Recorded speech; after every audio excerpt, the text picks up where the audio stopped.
السلام عليكم ورحمة الله وبركاته. الحمد لله رب العالمين والصلاة والسلام على سيد الأنبياء والمرسلين وعلى آله وصحبه أجمعين ثم أما بعد فأعوذ بالله من الشيطان الرجيم فأما من خاف مقام ربه ونهى النفس عن الهوى فإن الجنة هي المأوى اللهم أدخلنا في الجنة. I want to talk about the fear of Allah Azza wa Jal in this 30-minute or less session that we have together. But before I do, I want to share with you some obstacles that you and I face in dealing with this subject in a healthy way. First and foremost, there are different kinds of people in the audience and obviously within the Muslim community also. There are people at different levels in their relationship with Allah. There are youth that are maybe here at this conference, my guess is most of them aren't here, that aren't even remotely religiously affiliated. That, you know, as they were coming up, even if they were coming up in a Muslim household, the religion wasn't emphasized that much, and they don't see the need, not even for the Jumu'ah prayer, even on the Fridays that they're off of school. They don't see the need to go. And their parents, as these kids are becoming teenagers and growing a little older, they're starting to feel the need to bring religion into the lives of these children because they realize the impact it's having on their character now than they ever did before. So it's a state of emergency in certain families. That's one kind of person. But another kind of, or category of Muslims, especially younger Muslims, are Muslims that had some sort of an awakening.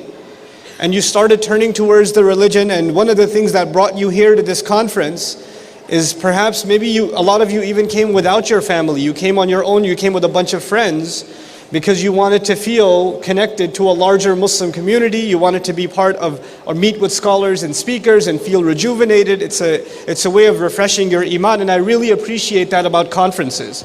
At the end of I've been coming to conferences since I can remember, my entire adult life. And people complain sometimes, well, you know, in conferences you only get a 20-minute speech or a 30-minute speech, and there's too many programs going on. You don't even learn anything because the topics are all over the place. And I've always believed that's not the point. It's the halal party of the year.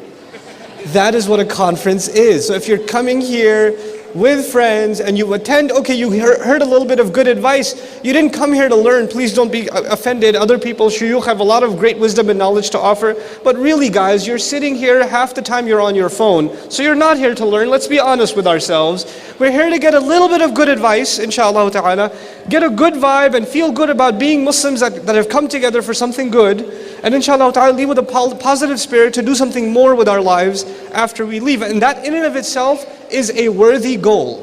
It's a worthy goal. I don't think that the only goal for Muslims is to learn. I don't think that. I do think coming together and feeling inspired. I bring my kids every year because I want them to see all kinds of weird Muslims walking around. And they said, that one's Muslim too. And I say, yep, that one too. I want them to feel that. But as we grow in our religion, one of the things that starts happening is we start talking about the problem of the Muslims, the problem of the masjid, the problem of the world, the problem of politics, the problem of, da'wah in America, the problem of some brothers and sisters on my college campus who don't do this and don't do that. And brother, I was talking to this one Muslim who doesn't pray, how do I convince him, etc., etc. Problems, problems, problems, and they're usually somebody else's problems, and you're trying to figure out the solution to everybody else's problems. In other words, the more religiously awakened you get, after a while, your concerns shift from predominantly being concerns about yourself to concerns about others.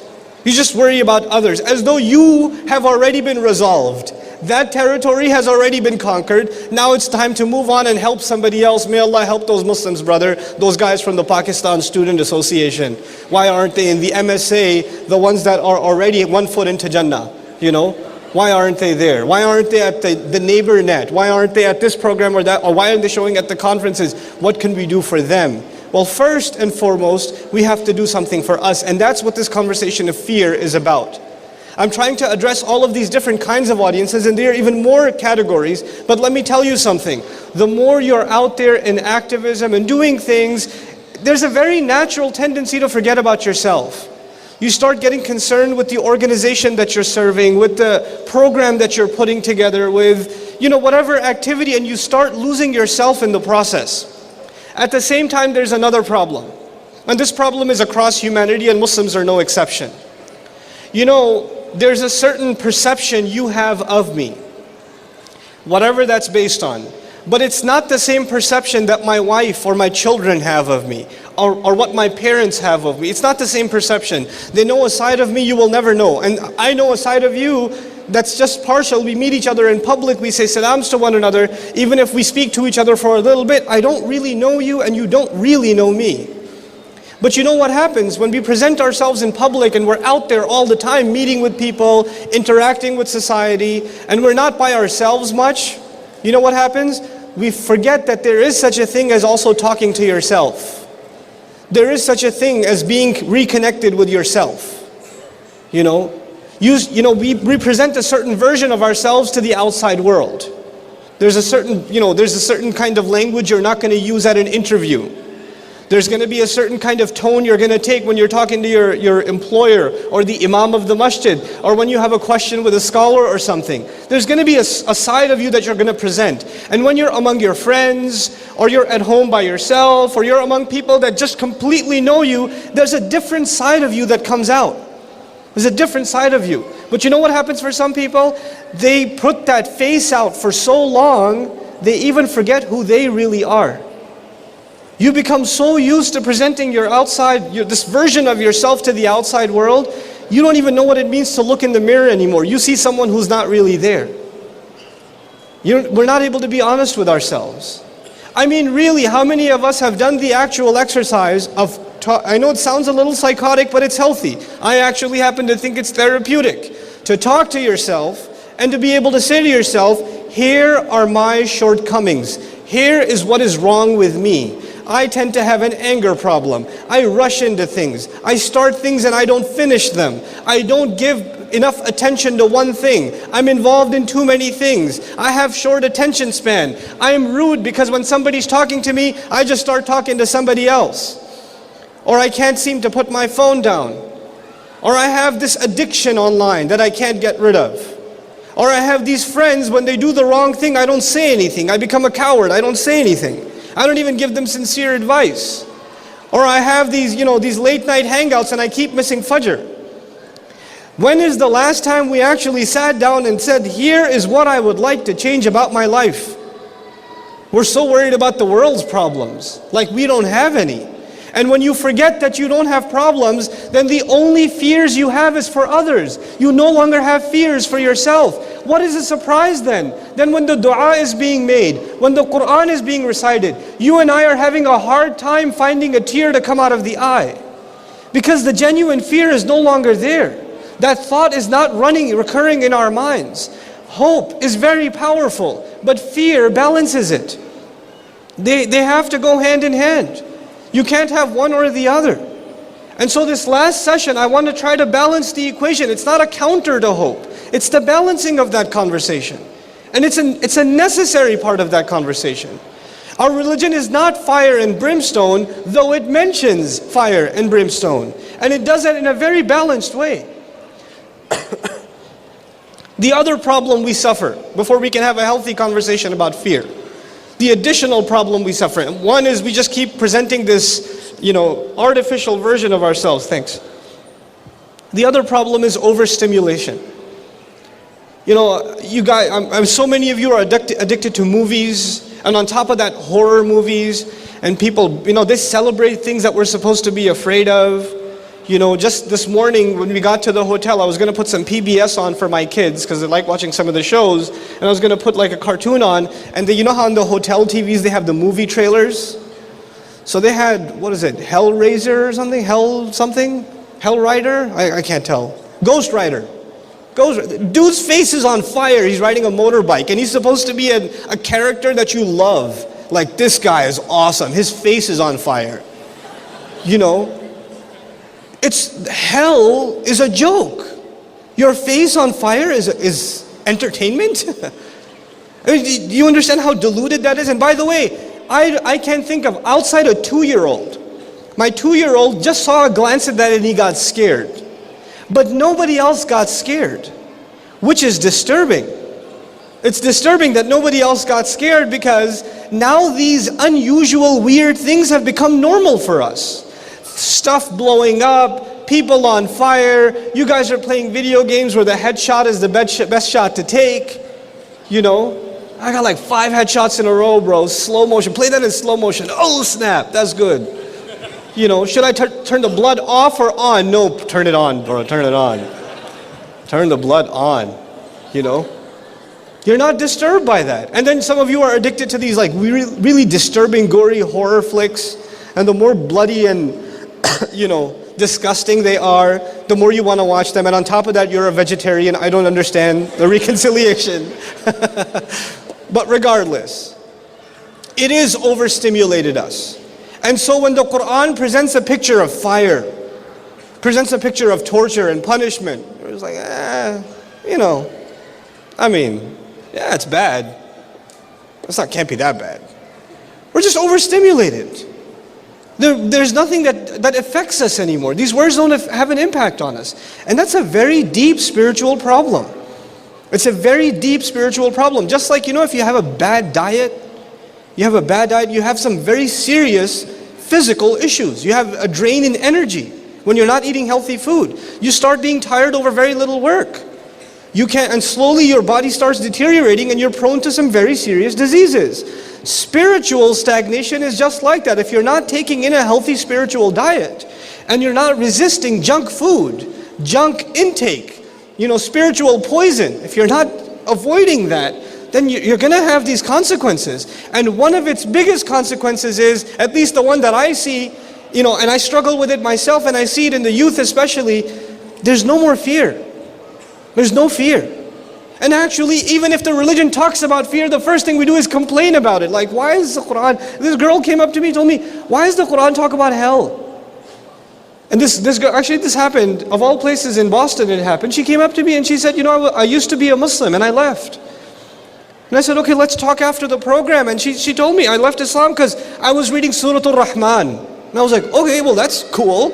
Surah Al-Rahman, the extremely merciful, the unimaginably merciful. She goes, yeah, if God describes himself as so unimaginably merciful, why is it that in the middle of this surah, people are being dragged into hell by their heads being grabbed? Why are they being burned? Why is there boiling water being poured onto them? يَطُوفُ عَلَيْهِ, you know, يَطُوفُ بَيْنَهَا وَبَيْنَ حَمِيمٍ آنٍ. يَطُوفُونَ بَيْنَهَا وَبَيْنَ حَمِيمٍ آنٍ. They're going to be going back and forth between boiling water and torture. What kind of mercy is this? I don't understand. Oh, I'm sorry, I'll place a different order for another surah for you. You know, because you're not comfortable with the idea. Who's talking to who here? Master is talking to slave. This is not a book that you need to review on Amazon.com that you say, I like most of it, but this hellfire stuff was a little, I give it 2 stars for that. Because you're in a position to judge what is good and what isn't good. You know? And you don't like to feel scared. You know, and she said, I just couldn't believe that God would create a hell. So I don't like fear. I don't like it to the point where if a religion makes me feel it even a little bit, then that religion makes me uncomfortable. Wow, that's your state. That's the position you're in. And by the way, speaking of this surah, before I move on, you should know something about this surah. This incredibly graphic description of hell that is supposed to scare you, and right at the end of it, يقول سبحانه وتعالى وَلِمَنْ خَافَ مَقَامَ رَبِّهِ جَنَّتَانِ. Whoever got afraid of standing in front of his master gets 2 gardens. In other words, I scared you to qualify you for Jannah. The entire point of scaring you was so you can go to Jannah. Even Allah scaring us is a mercy. Even that is a mercy. But this idea of I don't want to talk about hellfire. I don't want to talk about Judgment Day. Let's talk about mercy. Allah doesn't let us do one side. He doesn't. Study Quran on your own. Study it. You'll never find a surah that just presents one side of the picture. Allah always balances the equation. And we're naturally supposed to be people that fear Allah Azza wa Jalla and do an accounting of ourselves. There are many words in the Quran that describe fear. This is one of the things in the Arabic language. When something is important, then they gave it many names. When a concept, an item, an object like the sword or the horse, when something was important to Arab tradition, they would give it many names. Fear and emotions, by the way, are a very big part of Arabic literature. So the words in the Arabic language for fear are many. And interestingly enough, the Quran uses over a dozen different words just for fear. Just for fear. Khawf, for example, the most common word, La khawfun alayhim, finish the ayah for me because I'm not Egyptian. La khawfun alayhim, wa la hum yahzanun. Khawf. Khawf actually means to see the dangers that are coming and be afraid of what's coming. You know, like a hurricane warning and you're packing your bags and getting out of town? That's khawf. You know, the Arab says, خُذِ الْأَمْرَ بِقَوَابِلِهِ. Take hold of the matter by taking notice of the signs. See the change in the winds and know that trouble's on its way. This is khawf. Allah says, فَأَمَّا مَنْ خَافَ مَقَامَ رَبِّهِ جَنَّةً. Whoever was afraid of standing in front of their master, in other words, they could tell this is coming. They weren't delusional to the fact that it's not coming. This idea, you will not have fear until you realize there's a state of emergency, there's trouble coming. And that's the other huge problem, especially the youth have. I got time, bro. I got time to kill. That's why I got Angry Bird and I got like Temple Run on my phone so I can just, because I got time, I got just sitting around. You know, you don't have time. Who told you you have time? Where did that come from? Allah gave you this incredible thing called the intellect so you can fry it playing video games? That's why He gave it to you? So you can watch one episode after the other? Why? This is why you were given, you know, what's the difference between you and people who have no purpose in their life? You know, Allah complains about them and says, أَفَحَسِبْتُمْ أَنَّمَا خَلَقْنَاكُمْ عَبَثًا. Did you assume that we've created you without a purpose? Pointless life? That you just got time to kill? You don't have time. And on top of that, the Muslims, subhanAllah. That in and of itself is an indication there's no fear.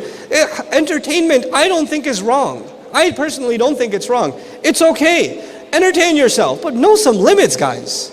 Put some limits on it. It's like once you start, you can't stop. You know, and that's an indication that you're not afraid of its consequences. There's khawf.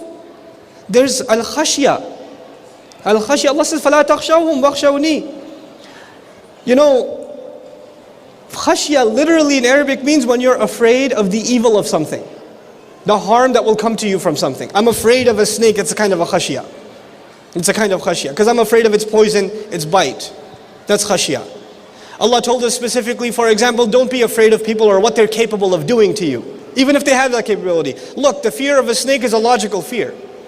It's not something wrong. Even Musa alayhi salam up on the mount was afraid of the snake. It's natural. It's not like there's a lack of iman there. You're a normal human being. And by the way, that tells us something else. Fear is a necessary instinct for survival. It's not something negative in and of itself. A child that does not have fear has a problem because he will jump out the window. He will go take the step down the stairs even though he can't handle it. Because there's no fear. The smart child will taste that once and then the next time he'll back off. Even the smarter child will see his little brother go and say, okay, you know what, I'll wait for mama. You know? That's just child psychology. So what does Allah tell us? Here's a bunch of people that fell off a cliff before you. You want to go down that road? You want to taste it for yourself? And what do? Dumber than a child? Yeah, let's try it. How bad could it be?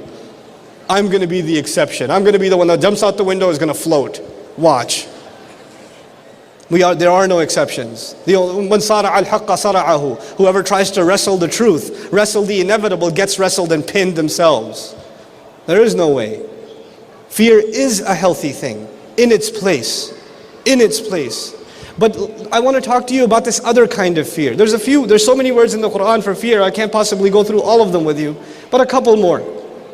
Al-khushu', which is usually associated with concentration and humility in the prayer, but has an element of fear in it. Khushu' has an element of fear in it. And some scholars even argue it's the element of fear that goes from your heart and starts affecting your limbs. You're so afraid you start feeling it in your muscles. Your muscles start getting soft. You start feeling a tingle. That kind of fear. That's khushu'. When is khushu' experienced? You guys already know the answer to that. When is that kind of fear, among other things, experienced in the life of a Muslim? Where does khushu' happen? In salat. Allah says, أَلَمْ يَأْنِ لِلَّذِينَ آمَنُوا أَن تَخْشَعَ قُلُوبُهُمْ لِذِكْرِ اللَّهِ في سورة الحديد. 57 surah, he says, isn't it time for believers yet that their hearts should be filled with awe, they should be overwhelmed by the fear of Allah. By the mention of Allah, by the remembrance of Allah, meaning by the Quran. A genuine recitation of the Quran, not to perfect your tajweed, which is important, not to study tafsir, which is important, not to understand the Arabic language, which is important. A genuine recitation of the Quran, you're just sitting there because you want to know what Allah is saying to you. That's the only reason you're reading it. It's not ilm, it's not muraja'ah, it's not review for your hifz, it's not none of those things. Those are all great things. But there has to be a time when you sit and recite Quran, and the only reason you're doing it is because you need therapy. That's the only reason you're doing it. And when that happens, you will experience khushu'. And when you get mature in that, then that is supposed to happen inside salat. That's when it's supposed to happen. But if you have to build up to that point, it should even happen outside. You just sit and recite Quran and let Allah Azza wa Jal overwhelm you with His words, because they are overwhelming.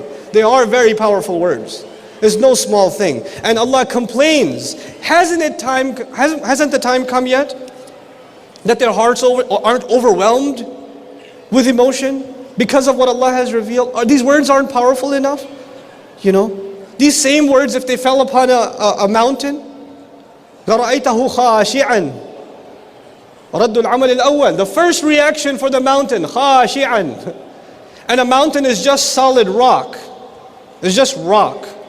And yet that rock experiences internal change because of the word of Allah. And then it can't handle it, مُتَصَدِّعًا. How much harder than that rock does a heart have to be that it hears the word of Allah and nothing happens? How much harder? That Allah has to complain in the Quran. What is going on? How come these words aren't having their impact? Don't worry about it, guys. I have like 8 minutes left. I'll take less than that. Okay.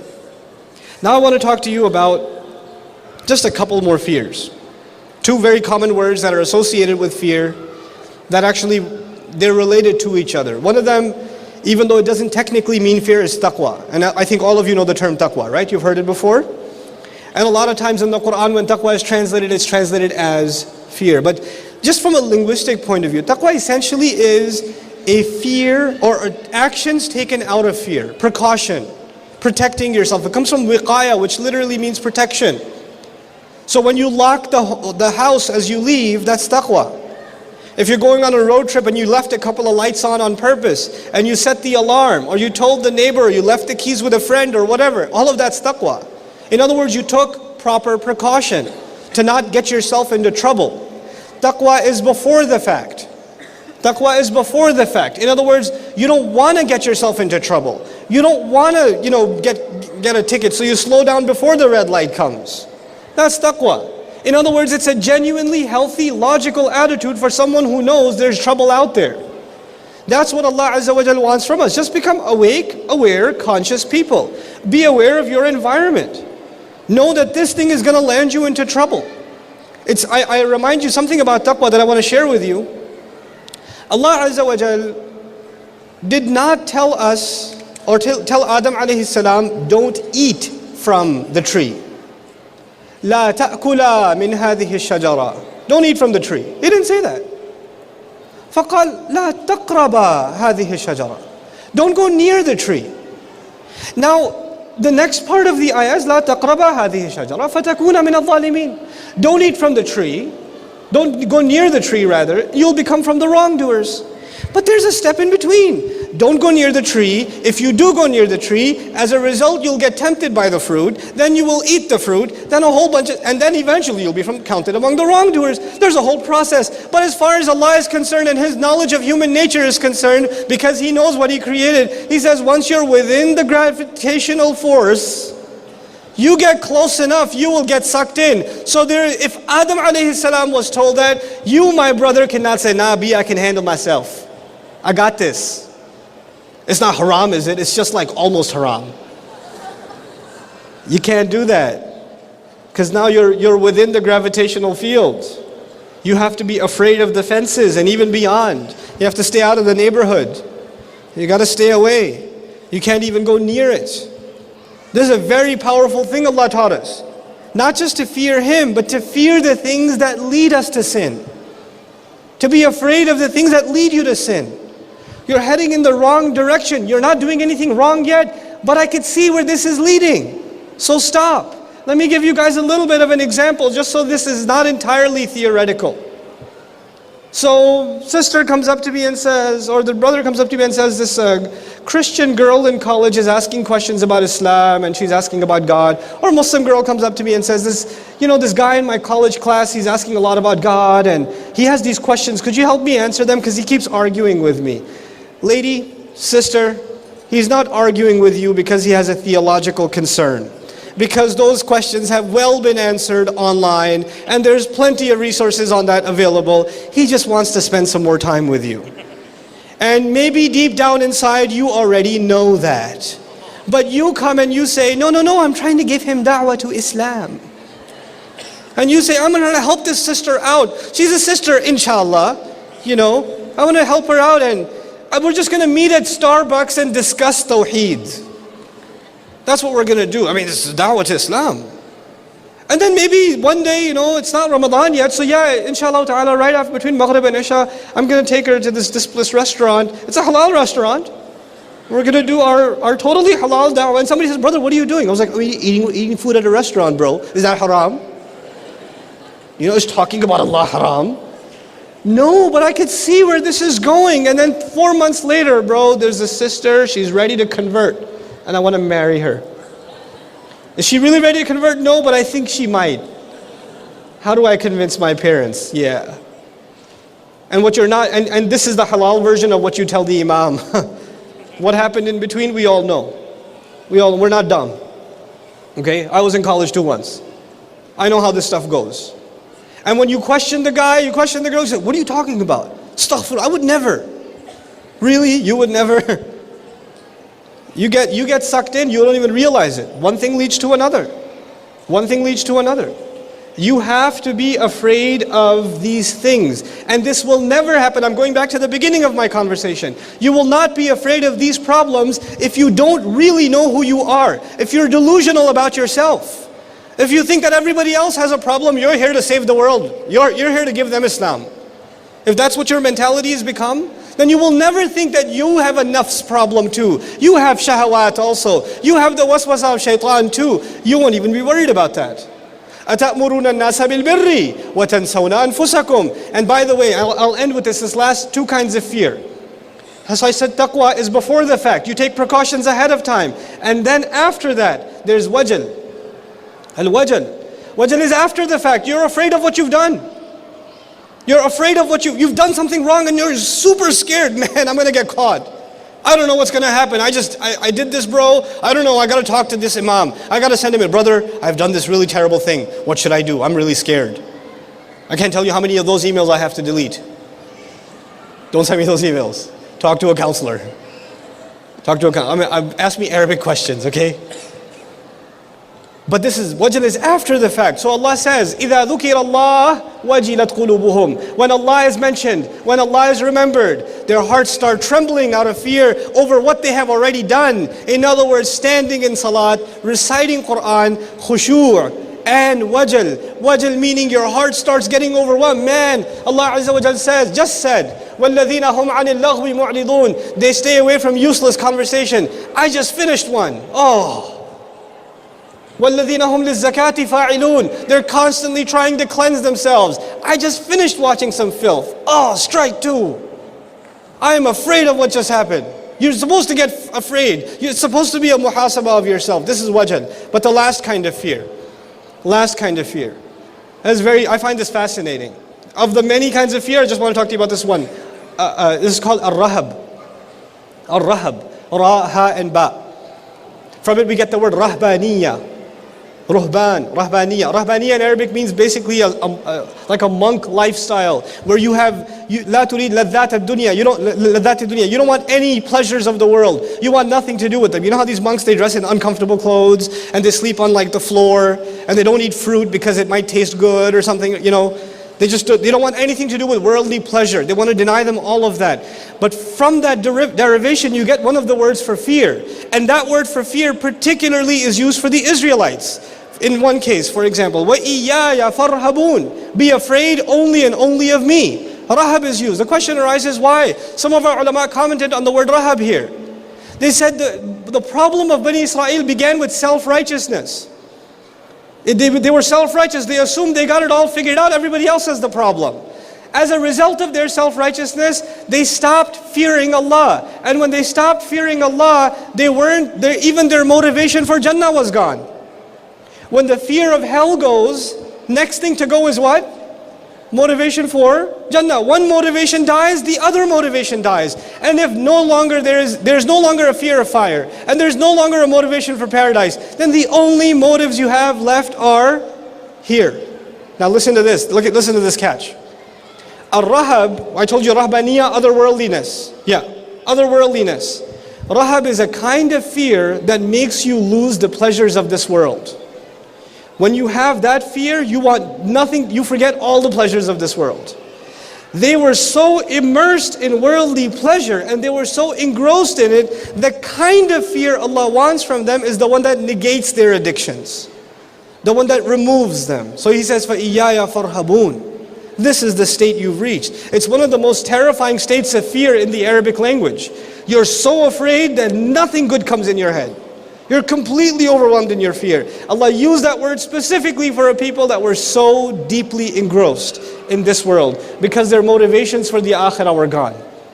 Their motivations were gone. My final comment, I know it's salat time. My final comment about this issue, one of the ways to reconcile hope and fear,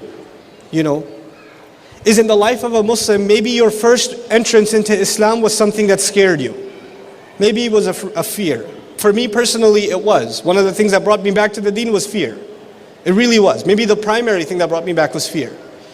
But that is you know how you ever heard of the Scared Straight program? Right? It's a healthy thing. That's not the only relationship I have with Allah. That's not the only relationship you're going to have with Allah. But it might be a healthy start. And then eventually that fear will turn into a balance of fear and hope and eventually grow into love. It'll evolve and this emotion will have, this relationship will develop multiple dimensions. But that takes time. So don't be afraid to be afraid. Be fearful of Allah. May Allah Azza wa Jal allow that fear to enter into our hearts, a healthy fear of Allah. And may Allah Azza wa Jal give us that balanced fear that we should have of Him and of the hudud that He has set of us. May Allah make us afraid of disappointing Him. May Allah Azza wa Jal make us afraid of doing less than we are supposed to do. And may Allah Azza wa Jal really put a genuine fear of Him in our most personal moments, when we are away from everybody else, so that we can truly experience the presence of Allah Azza wa Jal in our lives. Barakallahu li wa lakum, wassalamu alaikum wa rahmatullahi wa barakatuh.